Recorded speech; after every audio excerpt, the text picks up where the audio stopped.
பிரதி வணக்கம். நிச்சயமாக திருநெல்வேலி மாவட்டம் சுத்தமல்லியில் சாதிக் என்பவரின் வீட்டில் பெட்ரோல் குண்டு வீசப்பட்ட தகவல் வெளியாகி திருநெல்வேலி மாவட்டம் முழுவதும் பெரும் பரபரப்பு ஏற்பட்டுள்ளது. சாதிக் அளித்த புகாரின் பேரில் சுத்தமல்லி காவல்துறையினர் வழக்கு பதிவு செய்து தற்போது தீவிர விசாரணையை மேற்கொண்டு வருகின்றனர். சேரன்மாதேவி டிஎஸ்பி அஸ்வந்த் ஆரோக்கியராஜும் சம்பவ இடத்தில் இருக்கிறார். இது குறித்த விவரங்களை பார்த்தபோது திருநெல்வேலி மாவட்டம் சுத்தமல்லியில் ரியல் எஸ்டேட் தொழில் செய்து வரும் இளைஞரின் வீட்டின் மீது மர்ம நபர்கள் பெட்ரோல் குண்டுகளை வீசி சென்றுள்ளனர். சுத்தமல்லி அல் மதீனா பள்ளிவாசல் தெருவை சேர்ந்தவர் சர்க்காரியா. இவரது மகன் 28 வயதான சாதிக். இவர் சுத்தமல்லியில் இருந்து கோபாலசமுத்திரம் செல்லும் பிரதான சாலையிலேயே தனது வீட்டின் அருகிலேயே பரோட்டா கடை ஒன்றை நடத்தி வருவதாகவும் இது தவிர ரியல் எஸ்டேட் தொழிலும் செய்து வருவதாக கூறப்படுகிறது.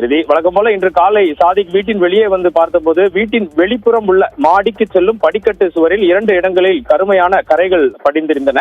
உற்று நோக்கிய போது அங்கு பெட்ரோல் குண்டுகள் வீசப்பட்ட வெடித்ததற்கான அடையாளங்கள் இருப்பது தெரிய வந்தது. இதனால் அதிர்ச்சி அடைந்த சாதிக் உடனடியாக இது குறித்து சுத்தமல்லி காவல் நிலையத்தில் புகார் அளிக்கிறார்.